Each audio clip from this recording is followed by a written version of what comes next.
Les invitamos a escuchar a continuación A la luz de la razón con el padre Félix Pérez.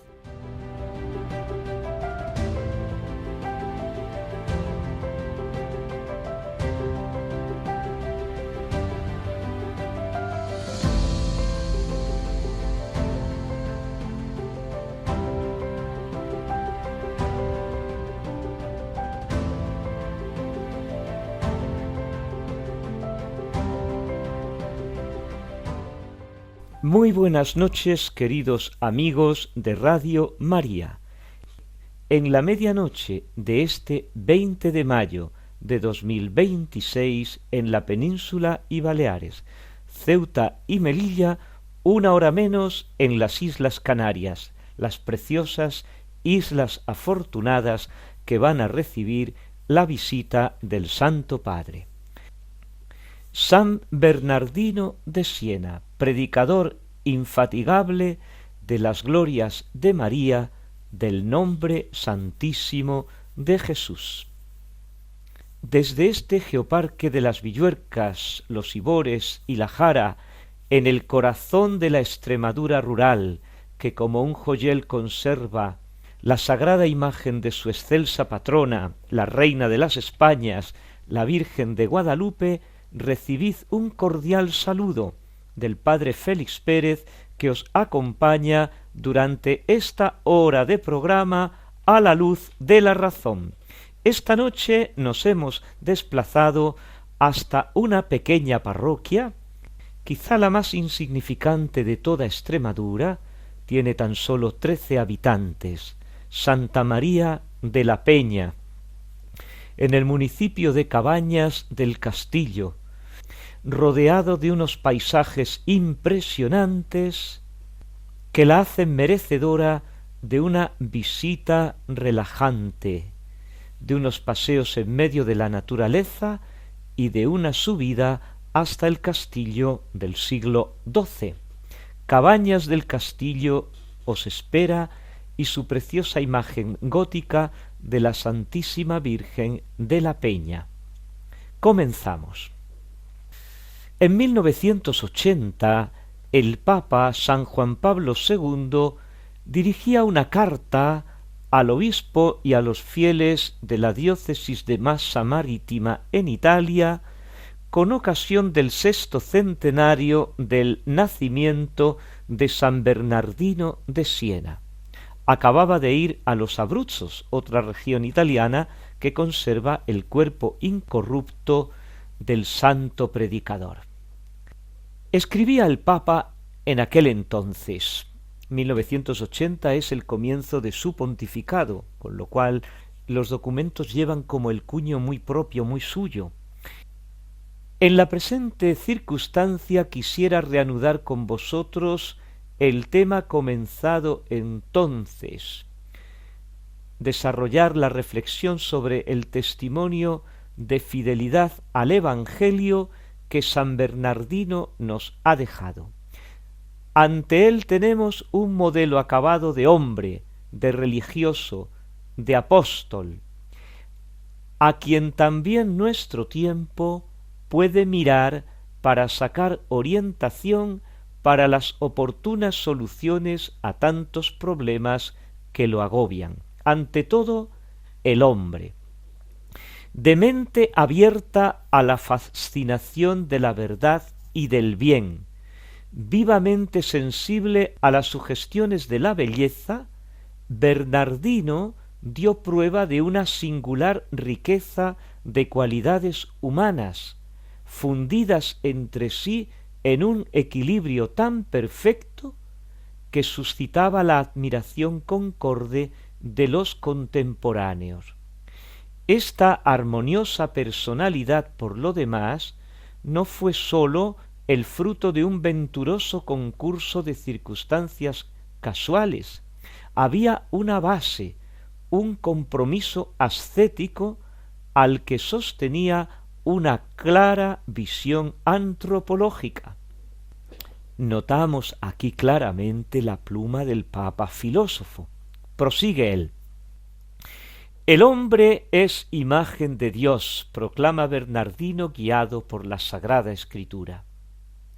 Como tal, debe conformarse a Dios en todas sus acciones, pero sobre todo en las intenciones profundas de su corazón. Escribe él, mejor dicho, predica, porque la mayor parte de sus escritos son sermones. Dios ha creado todas las criaturas para el hombre, y al hombre para sí. Escribe nuestro santo con San Agustín. Sin embargo, aun siendo el más noble de los animales, es también el más ingrato. Clama él: grande es la ingratitud y la ignorancia ciega de los hombres. Los demás animales se domestican con los beneficios. Sólo los corazones de los hombres se endurecen y se ciegan con los beneficios de Dios. Por eso el hombre es una criatura que necesita disciplina más que las otras criaturas. Los hombres son incomparablemente más nobles y más valiosos que los demás animales, pero también están más inclinados al mal y son más nocivos por las malas costumbres y perturban mucho más la paz civil. Por eso deben ser vigilados con mayor disciplina, cuidados y frenados por la justicia. Sin embargo, prosigue el Papa, todo esfuerzo humano resultaría inútil sin la ayuda continua de la gracia divina, porque sin su ayuda no se puede hacer resistencia alguna a la batalla del demonio, del mundo y de la carne. Leemos en sus Predicae Vulgari, en sus sermones que él escribía en latín, pero después pronunciaba en la lengua del pueblo.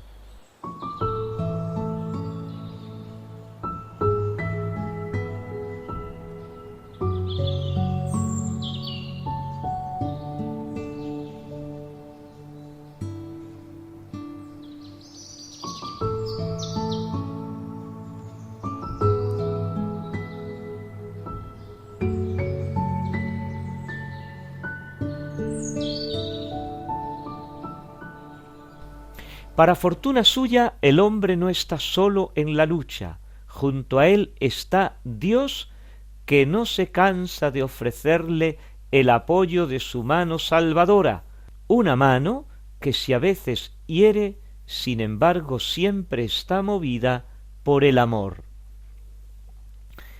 Este es en sustancia el mensaje que Bernardino propone a sus oyentes, articulando su contenido según las exigencias específicas de las diversas clases, de los diversos grupos sociales a los que habla, y es que se dirige a los casados, a los jóvenes, a los adolescentes, a los niños, a los mercaderes, a los estudiantes, a los gobernantes, a los súbditos, a los laicos y al clero.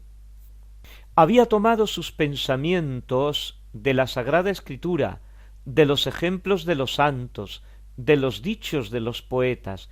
Teólogos, juristas, filósofos y artistas están siempre en sus labios como testimonio del largo aprendizaje que tuvo para prepararse al ministerio de la predicación.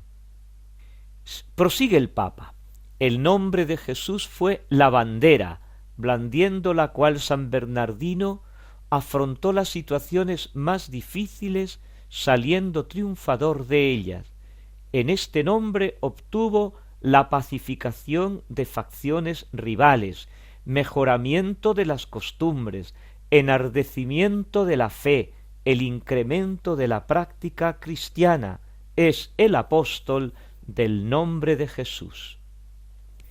Tema fundamental de la predicación de nuestro santo fue la devoción a la Virgen Santísima, considerada sobre todo como Madre de Dios y como mediadora del perdón y de la gracia.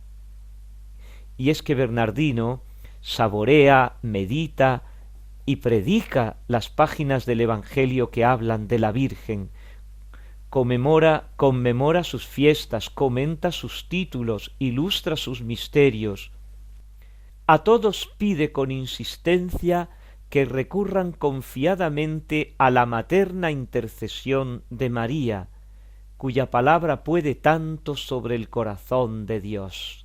Leemos en sus Predicae Vulgari, en sus sermones en lengua vulgar: pidámosle pues a ella que ruegue a su dulce Hijo para que por sus méritos nos dé la gracia en este mundo, para que después en el otro nos dé la gloria infinita.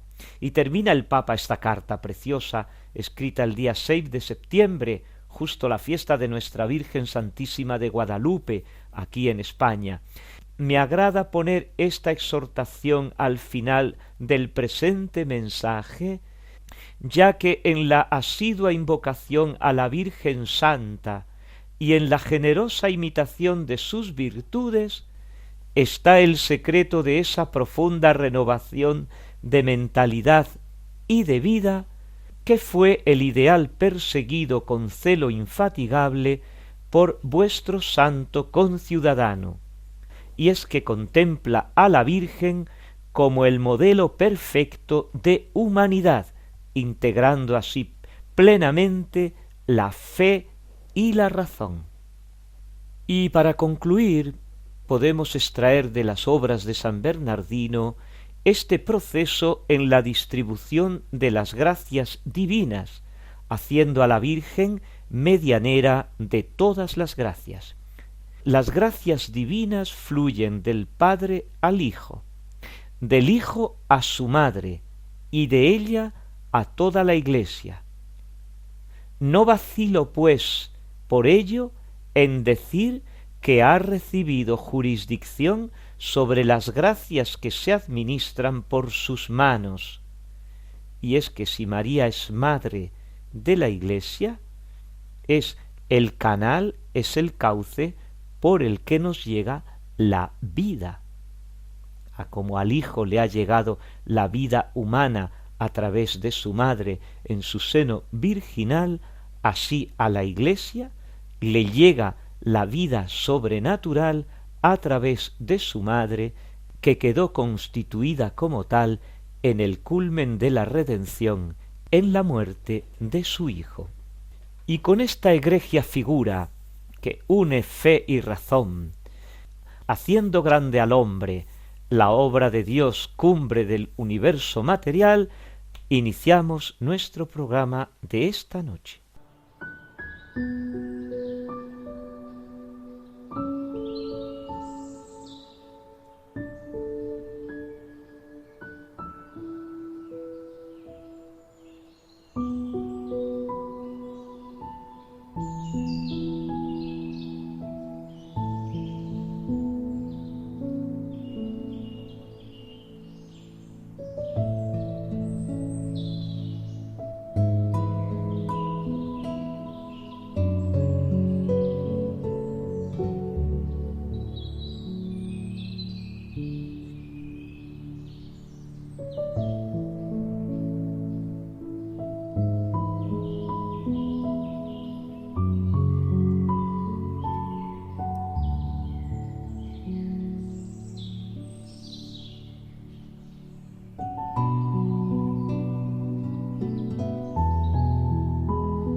La fe y la razón son como las dos alas con las cuales el espíritu humano se eleva hacia la contemplación de la verdad.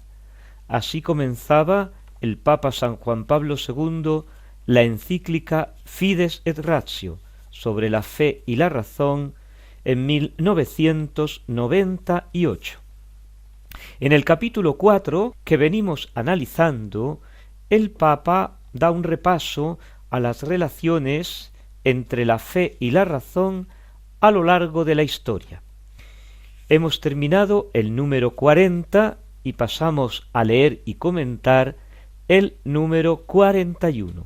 En él, el Papa filósofo, hace una especie de resumen de lo visto en los 5 números anteriores, 36, el 37, el 38, el 39 y el 40.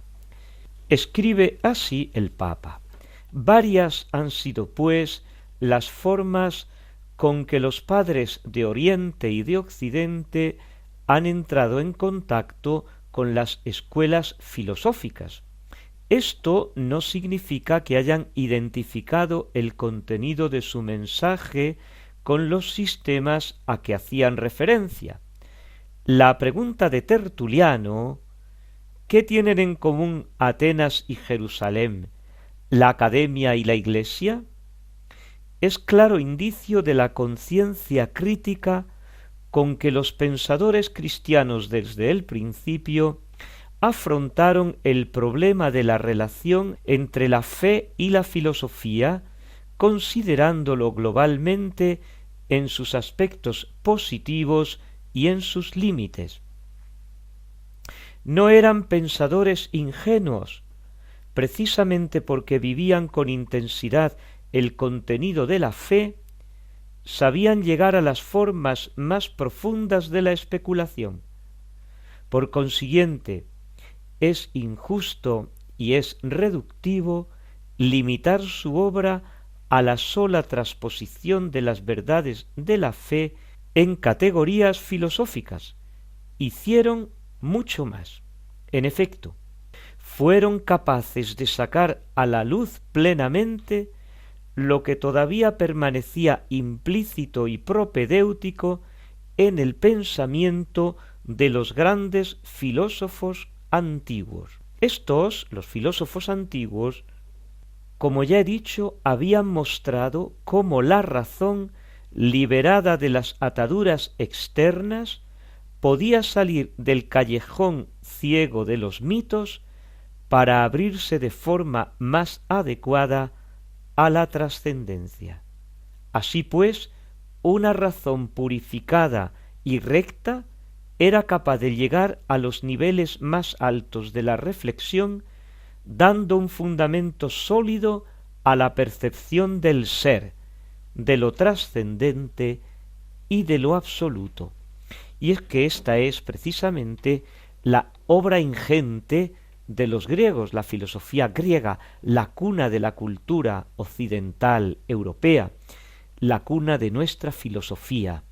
Cuando estas venerables personas, y digo venerables porque han sido capaces de llevar a unos límites impresionantes el discurso racional, la razón, de manera que los hombres se han liberado de los mitos, no rechazándolos como etapas ingenuas de una mente infantil, como lo quiere hacer el positivismo del siglo XIX, sino con un respeto venerable, captar lo profundo del mito y diferenciarlo del lenguaje, de la hojarasca, de la expresión, profundizar en el contenido, sobrepasando los límites tan estrechos del continente del lenguaje.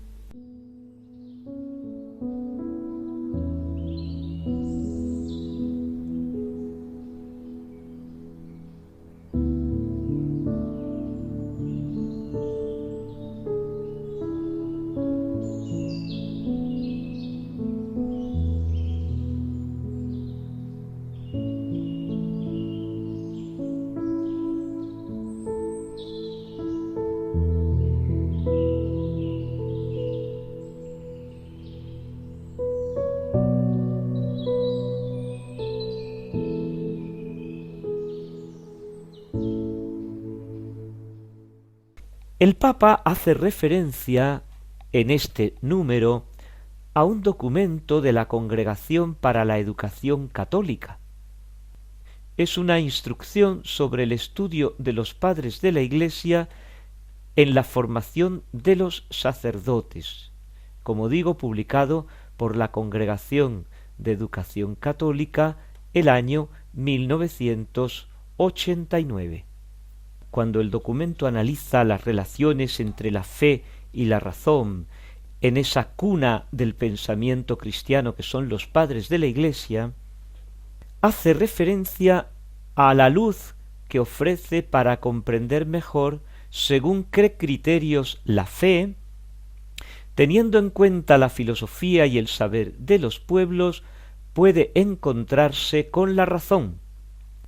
Los padres de la Iglesia, los pensadores cristianos primeros, adquirieron una clara conciencia de la originalidad cristiana, la firme convicción de que la enseñanza cristiana contiene un núcleo esencial de verdades reveladas que constituyen la norma para juzgar la sabiduría humana y para distinguirla del error. Si una tal convicción llevó a algunos de ellos a rechazar las aportaciones de esta sabiduría y a considerar a los filósofos casi como patriarcas de los herejes, no impidió a la mayor parte de los padres de la Iglesia, de los autores cristianos primeros, acoger la ayuda de la filosofía griega con interés y reconocimiento, como procedente de la única fuente de la sabiduría, que es el Verbo eterno increado. Subrayemos esto: la única fuente de la sabiduría es la verdad, y la verdad es con mayúsculas, porque es el Verbo eterno del Padre, engendrado, no creado, consustancial con el Padre. Y la Sagrada Congregación recuerda a San Justino, a Clemente de Alejandría, a Orígenes, a San Gregorio de Nisa y en particular a San Agustín, quien en su obra de doctrina cristiana trazó para tal actividad un programa. San Agustín, el gran conocedor de la filosofía griega, escribe San Agustín en De Doctrina Cristiana: si aquellos que son llamados filósofos han dicho cosas que son verdaderas y conformes con nuestra fe, no sólo no deben inspirar motivo de temor, sino que deben ser reclamados para nuestro uso. ¿No es esto, por cierto, lo que han hecho muchos de nuestros buenos fieles, Cipriano, Lactancio, Victorino, Optato, Hilario, por no nombrar más que los ya fallecidos y en número incontable de los griegos? A este estudio de asimilación entre el pensamiento griego y la novedad del Evangelio se añade otro no menos importante e inseparable de él, que es el que podemos llamar desasimilación. Junto a la asimilación, otro proceso que es el de desasimilar. Anclados en la norma de la fe, los padres acogieron muchas de las aportaciones de la filosofía greco-romana, pero rechazaron sus graves errores, evitando especialmente el peligro del sincretismo tan difundido en la cultura helenística entonces dominante, como también el racionalismo, que amenazaba reducir la fe a los solos aspectos aceptables para la racionalidad helénica. Escribe San Agustín: es preciso defender la doctrina cristiana contra sus grandes errores.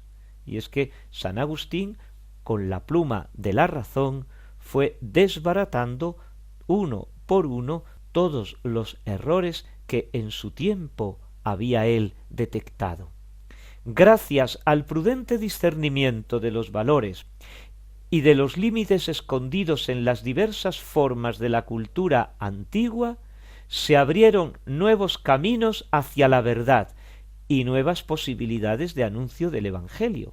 Instruidos por los padres griegos, latinos, sirios, la Iglesia, desde el comienzo de su historia, aprendió a expresar el mensaje cristiano con los conceptos y en las lenguas de cada pueblo, y procuró ilustrarlo además con el saber popular y las exigencias de los sabios. En otras palabras, los padres conscientes del valor universal de la revelación, iniciaron la gran obra de la inculturación cristiana, como se viene diciendo hoy.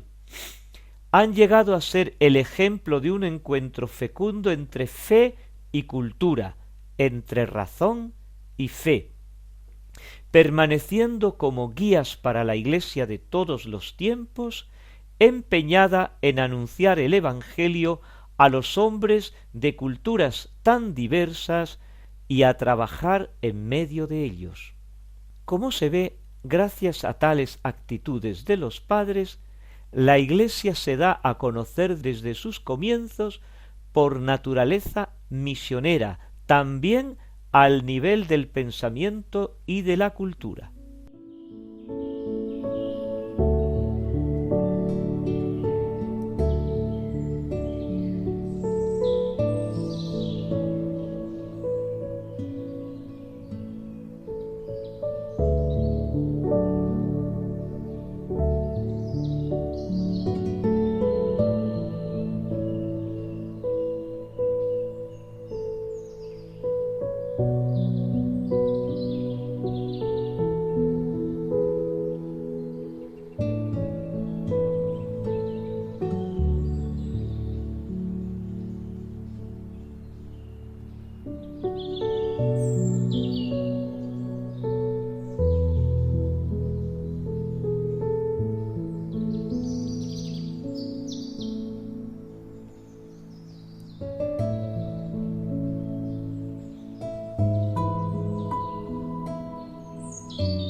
Ahora bien, ¿cómo se produjo este encuentro entre la fe y la razón en las primeras centurias del cristianismo? Este encuentro dio origen a muchas y largas controversias que han interesado los grandes temas de los dogmas trinitario, cristológico, antropológico y escatológico. Y es que la fe, cuando brilla, hace que la razón sea más potente. En tales ocasiones los padres, al defender las verdades que atañen a la esencia misma de la fe, fueron los protagonistas de un gran avance en el conocimiento de los contenidos dogmáticos, prestando un valioso servicio al progreso de la teología, del estudio de las verdades de la fe.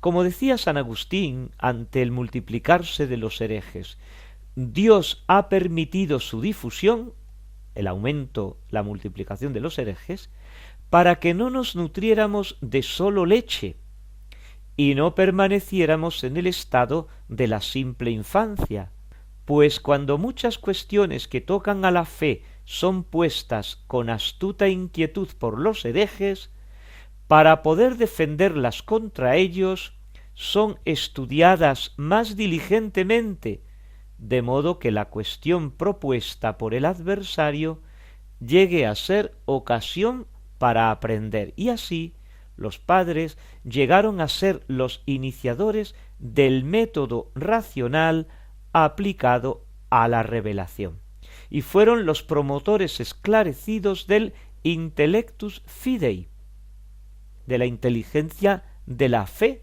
que forma parte del núcleo de la misma teología. Su cometido providencial fue no sólo defender el cristianismo, sino también repensarlo en el ambiente cultural greco-romano, encontrar fórmulas nuevas para expresar una doctrina antigua, fórmulas no bíblicas para una doctrina bíblica, presentar, en una palabra, la fe en forma de razonamiento humano enteramente católico y capaz de expresar el contenido divino de la revelación, salvaguardando siempre su identidad y su trascendencia. Estamos tocando unos elementos fundamentales, unos elementos preciosísimos, porque es la manera como la razón, la inteligencia en los padres aborda, lleva a cabo como una operación de bisturí en el quirófano de la fe. Numerosos términos por ellos introducidos en la teología trinitaria y cristológica, por ejemplo, usía, hipóstasis, physis, agenesia, génesis, ekporeusis, etc., han desempeñado un papel determinante en la historia de los concilios y han entrado en las formulaciones dogmáticas, siendo componentes de nuestro corriente acervo teológico, es decir, que se usan normalmente y son términos exquisitamente metafísicos de la filosofía griega. El desarrollo dogmático, el desarrollo de la fe, que fue llevado a cabo por los padres no como un proyecto abstracto puramente intelectual. Ojo, porque allí no había universidades. Los padres de la Iglesia no tenían universidades, no tenían una mesa donde se dedicaban a reflexionar, a escribir y a editar libros. No, la mayor parte de las veces son homilías en medio de actividades litúrgicas y pastorales, las catequesis mistagógicas. Todo esto constituye un excelente ejemplo de la renovación en la continuidad de la tradición. Para ellos, la fe católica, proveniente de la doctrina de los apóstoles y recibida a través de la serie de sus sucesores, estamos pensando en San Ireneo de Lyon y su esfuerzo frente a los herejes por articular la cadena de la sucesión apostólica, había que transmitirla íntegra a la posteridad. Por ello, fue tratada por ellos con el máximo respeto, con entera fidelidad a su fundamento bíblico y al mismo tiempo con esa necesaria y justa apertura del alma, que tenían un alma grande, un alma apostólica, un alma que quería evangelizar, dar a conocer la verdad de Cristo al contexto cultural, hacia las nuevas necesidades, las nuevas circunstancias culturales, y estas dos son las características propias de la tradición viva de la Iglesia. Transmitir íntegramente la fe con esa apertura de mente y de corazón para evangelizar la nueva cultura, sin traicionar jamás un ápice al depósito revelado. Esto para los padres era el mayor de los tesoros, intocable. Y así vemos cómo los padres de la Iglesia se han servido de la inteligencia natural de la razón para adentrarse en las profundidades luminosísimas y a la vez oscuras de la fe y poder expresarlas y poder evangelizar y poder crear una nueva cultura. Unos momentos musicales.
Y como siempre, la última parte del programa nos acercamos a los autores y a sus obras, los filósofos que han poblado la historia del pensamiento occidental. Antes de que Tomás de Aquino comenzara a enseñar como maestro, compuso dos obritas pequeñas para los frailes. Estamos en París, en 1256. Al primero de los dos trataditos lo llama De ente et essentia ad fratres et socio suos. Al segundo, De principiis nature ad fratrem silvestrum. El De ente et essentia fue la primera obra de Tomás, comentada ya por los mismos tomistas posteriores. Ptolomeo de Luca señala que Tomás lo escribió antes de ser maestro en teología, es decir, antes de marzo de 1256. La principal fuente de Tomás para este opúsculo, para esta obrita, es el filósofo árabe Avicena. Y tras la introducción del programa anterior, podemos adentrarnos en los contenidos de esta pequeña, de esta breve pero suculenta obra, las primicias de la filosofía de Santo Tomás. Escribe él en el prólogo: puesto que, como dice el filósofo en el primer libro del cielo y del mundo, un pequeño error en el principio se hace grande al final, y el ente y la esencia son los primeros conceptos del entendimiento, como afirma Avicena en el libro primero de su Metafísica. Por eso, a fin de que no caigamos en el error para ignorarlos, con el propósito de superar la dificultad que implican, vamos a tratar del significado de los términos esencia y ente, y de cómo se encuentran en las diversas cosas, y cómo se relacionan con las intenciones lógicas, es decir, con el género, con la especie y con la diferencia. Ahora bien, nosotros sólo podemos alcanzar el conocimiento de las cosas simples por medio de las compuestas, y sólo podemos llegar a lo que es primero desde lo que es posterior, de modo que partiendo de lo que nos es más fácil, la enseñanza nos resulte más apropiada. Por esto tenemos que partir del significado de ente para lograr el significado de la esencia, y divide la obra en 6 capítulos. El primero sobre el significado de los términos ente y esencia. El capítulo segundo, la esencia de las sustancias compuestas. El capítulo tercero, la esencia y los universales. Este es un tema muy actual en la incipiente Universidad de París. El capítulo cuarto, la esencia de las sustancias simples. En el quinto trata de los modos de la realidad de la esencia y finaliza con el capítulo sexto, la esencia de los accidentes.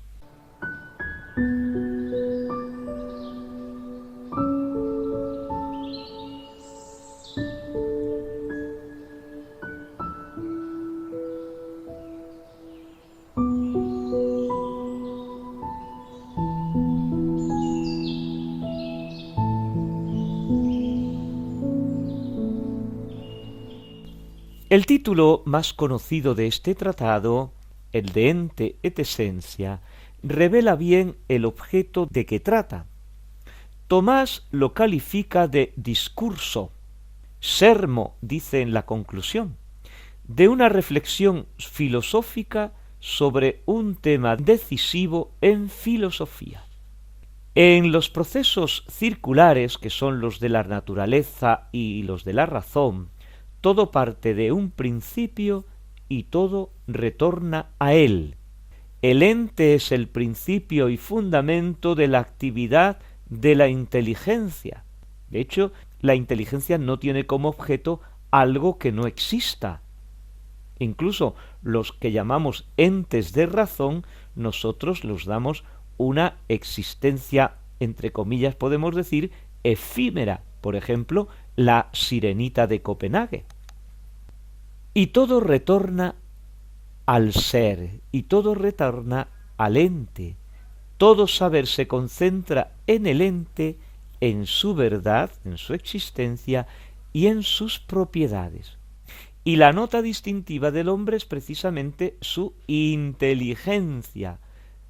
Subrayamos la palabra inteligencia, que significa etimológicamente intus legere, es decir, leer dentro. ¡Qué bonito! Leer dentro del ser. Yo me encuentro delante de mí con un ser que observo que tiene un tronco, unas ramas, unas hojas, quizá flores o quizá frutos. Un ser que está frente a mí, un ser que existe. Y yo ahora con mi inteligencia, componiendo y dividiendo, tengo que penetrar, entrar en lo que ese ser es. Y voy determinando especie, género y diferencia específica.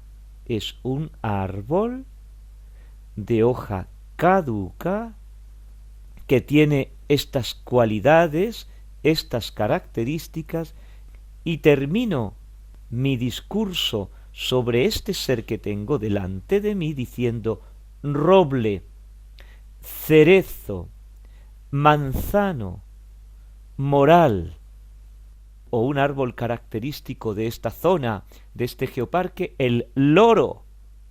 Pero el loro no es un pájaro, el loro es un pájaro, pero el loro también es un árbol propio y específico de este geoparque de las Villuercas, los Ibores y la Jara, en el corazón de la provincia de Cáceres. En el proceso con que el hombre, la inteligencia humana, conoce el ente, hay tres fases. La primera, la significativa del lenguaje acerca del ente. La segunda, la conceptual, que capta la esencia del ente y la delimita, la determina. Y la tercera, la peculiaridad del conocer humano por medio de universales de las cosas singulares. Y entonces el opúsculo, esta obrita, comienza indagando el significado de los nombres de ente y de esencia. Leemos así en el capítulo primero. A veces me extiendo en leer los textos de los filósofos, sobre todo de los clásicos, para ver que en nada son difíciles de comprender. Porque muchas veces nos dicen filosofía, ¡uy, qué cosas más extrañas! Y yo no entiendo nada. Vamos a leer, verás que sí. Hay que saber que, como dice el filósofo en el libro quinto de la Metafísica, está hablando de Aristóteles, el ente por sí o en sentido propio se dice de dos modos. Uno, el que se divide en las 10 categorías. Otro, el que significa la verdad de las proposiciones. La diferencia entre ambos está en esto, en que gracias al modo segundo se puede llamar ente todo aquello acerca del cual se puede formar una proposición afirmativa, aunque esto no ponga nada en la realidad. De este modo se dicen entes las privaciones y las negaciones, y así decimos que la afirmación se opone a la negación, y que la ceguera está en el ojo. En cambio, según el primer modo, no puede decirse ente, sino aquello que pone algo en la realidad. Por tanto, la ceguera y sus semejantes no son entes según el primer modo. Y así va delimitando los términos de ente y de esencia. Y concluye este capítulo primero diciendo: mas porque el ente de modo absoluto y primario se dice de las sustancias, árbol, nube, viento, gorrión, mosca, y secundariamente y sólo en cierto modo de los accidentes, blanco, frío, líquido, son accidentes. Se sigue que la esencia se da con propiedad y en verdad en las sustancias. En cambio, en los accidentes, la esencia se encuentra sólo en cierto modo y relativamente. Por otra parte, algunas sustancias son simples, mientras que otras son compuestas, y en ambas se da esencia, pero de un modo más verdadero y noble en las simples, porque tienen un ser más noble y son causa de las compuestas, al menos la sustancia primera y simple, que es Dios. Pero puesto que las esencias de estas sustancias están para nosotros más ocultas, las sustancias simples, es preciso comenzar por las esencias de las sustancias compuestas, a fin de que partiendo de lo que es más fácil, nos resulte más adecuada la instrucción. ¡Qué maravilla de exposición y qué claridad y qué pedagogía!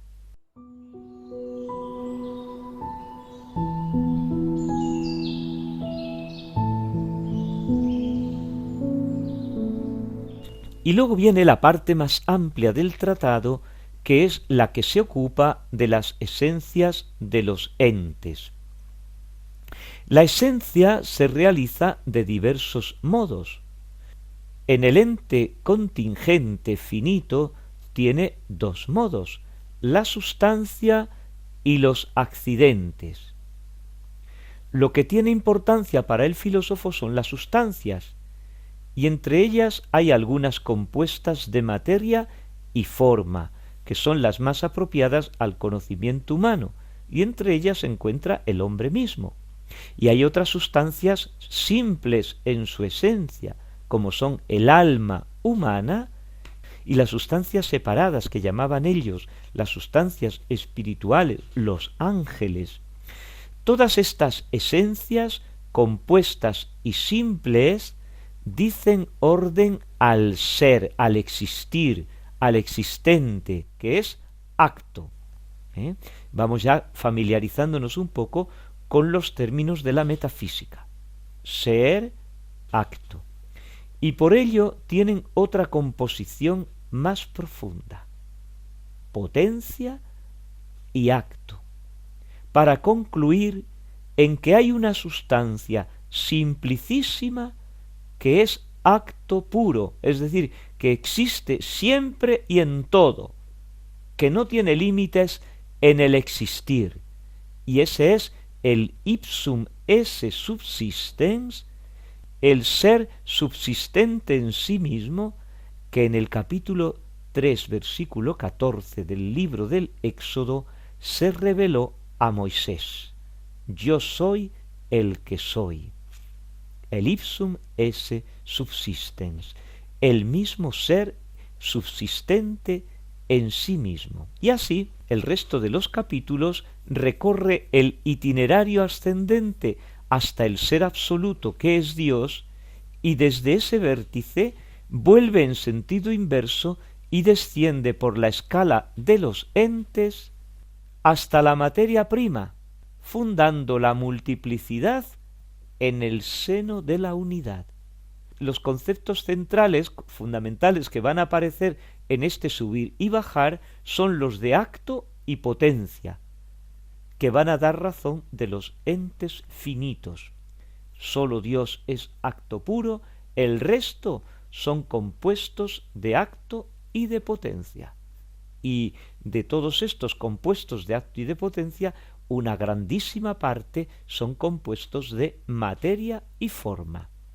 El hombre se encuentra en la mitad de la escala de los seres, horizonte entre dos mundos, un microcosmos, que son expresiones muy queridas de los medievales, confín entre el espíritu y la materia. Y el libro se termina con el capítulo 6, con el análisis de los accidentes que siguen a la sustancia, según la metafísica de Aristóteles.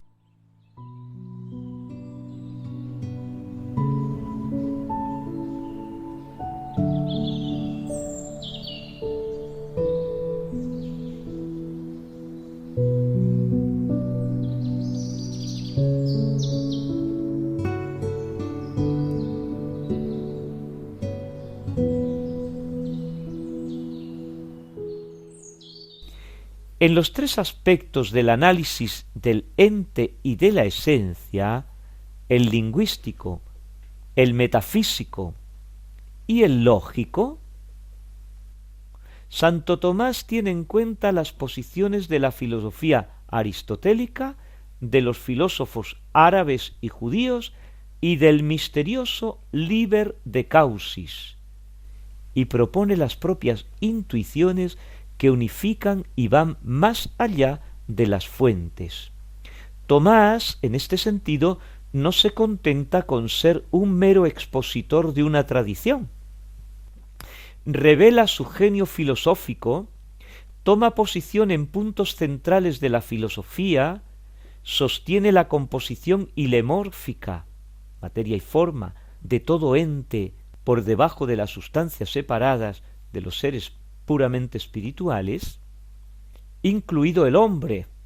La unicidad de la forma sustancial en el compuesto, sólo hay una forma sustancial. El principio de individuación, cómo se individúan los seres, cómo los seres llegan a ser uno único indivisible, por la materia. La simplicidad de las sustancias separadas que no están compuestas de materia y forma. La composición de acto y potencia en todo ser creado.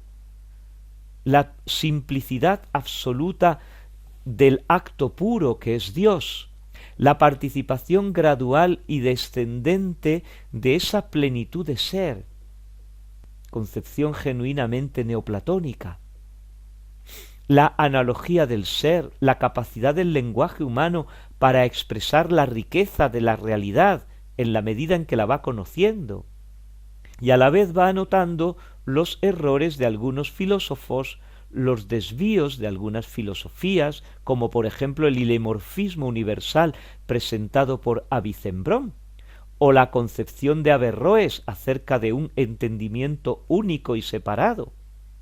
Por concluir brevemente, el tratado responde a lo que se ha propuesto, una respuesta breve pero suficiente acerca del ser y de la esencia en toda su amplitud y su profundidad.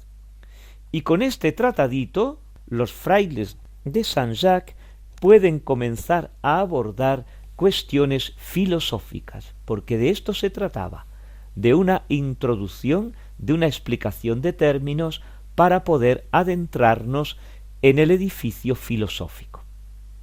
Vamos a dejarlo aquí y quizá el próximo día leamos algunos de los párrafos más significativos de esta primera obra filosófica del gran Tomás de Aquino. Unos momentos musicales y concluimos el programa por esta noche.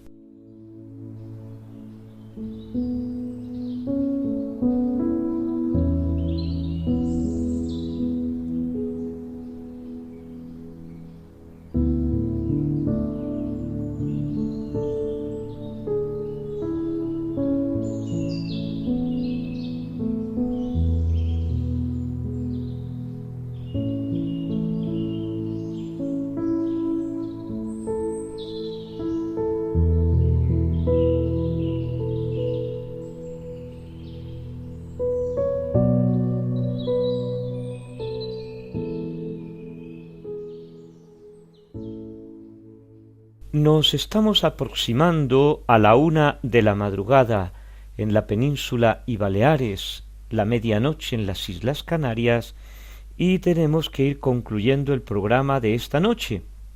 Esta noche hemos reflexionado sobre aquel encuentro primero entre la fe y el Evangelio que los padres de la Iglesia supieron llevar, supieron abordar, llevando la inteligencia humana hasta límites insospechados en su encuentro con la fe.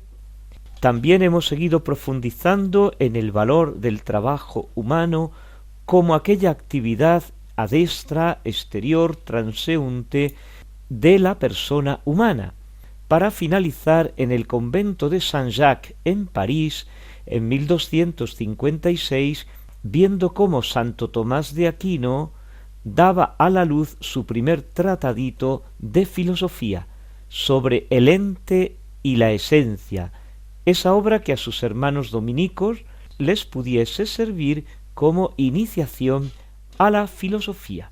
Y ya nada más, recordar que podemos continuar nuestro diálogo, nuestra reflexión, comentarios y sugerencias en el correo electrónico del programa a la luz de la razón @radiomaria.es o en el correo convencional, en el de toda la vida.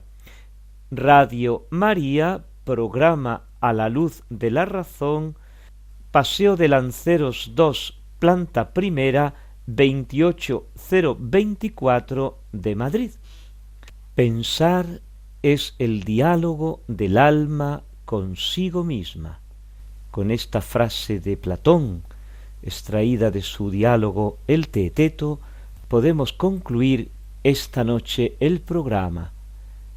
Con mi bendición, Santa Noche, Ave María Purísima.